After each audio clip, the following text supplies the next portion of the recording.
तेजस्वी प्रसाद यादव जनविश्वास यात्रा के दौरान है और ऐसा लग रहा है राजनीति में कि उन्हें युवाओं का और आम लोगों का यकीन मिलता नजर आ रहा है। जिस तरह की भीड़ है हमने आपको दिखाया, मुजफ्फरपुर से यात्रा की शुरुआत हुई और अब वो गया पहुंचे हैं और बड़ी संख्या में लोग उन्हें समर्थन दे रहे हैं। जिस तरह से राजनीति में उठापटक हुआ उसके बाद तेजस्वी की मकबूलियत बढ़ गई है। हमारे साथ पूर्व मंत्री और आरजेडी के कद्दावर नेता कुमार सर्वजीत हैं। आप लोग तो गदगद हैं कि बड़ी भीड़ आ रही है। गदगद हम लोग नहीं है, गदगद जो है बिहार के नौजवान हैं, इसलिए गदगद हैं कि पहली बार बिहार के नौजवानों को कोई नेतृत्व करता मिला है, जो नौजवानों की बात करता हो, नौजवानों की नौकरी की बात करता हो, नौजवानों की रोजगार की बात करता हो। इससे बड़ा भाग्यशाली बिहार का नौजवानों को कोई मिलेगा नहीं।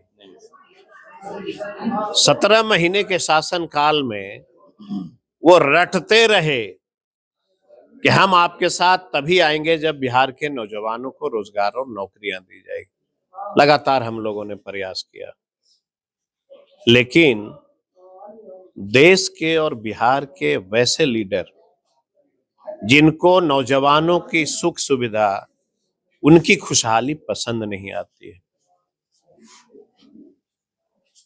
तो प्रहार हुआ। आप कल्पना करिए कि एक लड़का अगर सड़क पे निकलता हो, 1000 व्यक्ति अगर उसके ऊपर पथराव करता हो तो क्या दर्द होता होगा। एक 32 साल का लड़का सड़क पे नौजवानों के पास रोजगार की बात करने निकला, नौकरी की बात करने निकला, तो पूरे देश के जितने तंत्र, जितने लीडर हैं वो उसके ऊपर प्रहार कर रहे हैं। और यह देश का इतिहास है कि जब जब नौजवानों को अगर कोई आंख दिखाएगा, देश का पूरा नौजवान उसको कंधे पे बैठा के घुमाएगा।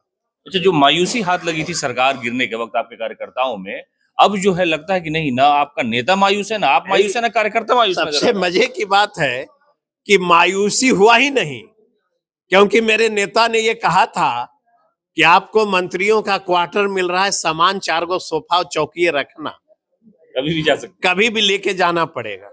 इनको पता था। मैंने सवाल किया कि साहब आप ऐसा क्यों बोलते हैं, तो तेजस्वी जी ने कहा कि मुझे एहसास है, मुझे मालूम है कि अगर बिहार के नौजवानों की बात होगी, नौकरी का, रोजगार का, तो ये भाग जाएगा। ये उन्होंने पहले बता दिया था विधायक दल के मीटिंग में जी, कि जैसे ही हम बिहार में नौजवानों की नौकरी की बात करेंगे ये भागेगा। क्यों?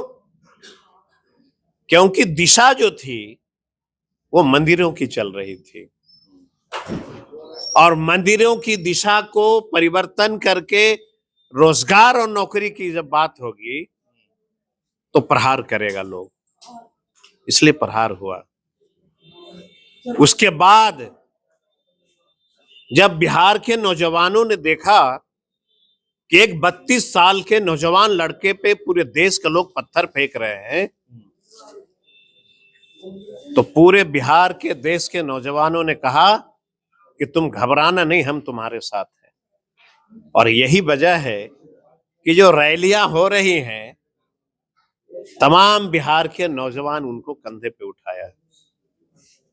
अच्छा, भारतीय जनता पार्टी के लोग विधानसभा में भी थे, हम लोग वहां, और लगातार कह रहे हैं कि नहीं, तेजस्वी भीड़ बुला रहे हैं, जबकि मैं अपनी बात बता रहा हूँ कि मैं जहां गया लोगों ने कहा कि नहीं, तेजस्वी के अलावा कुछ सुनना ही नहीं है।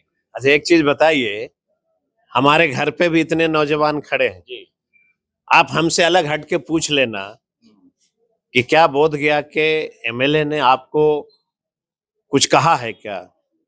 हमको डांट रहा है साहब कि आपने हमको फोनमा काहे नहीं किया कि तेजस्वी जी आ रहे हैं। कि तेजस्वी जी आ रहे हैं। अंत में मुझे प्रचार गाड़ी निकालनी पड़ी कि भाई हम कितने को कॉल करेंगे।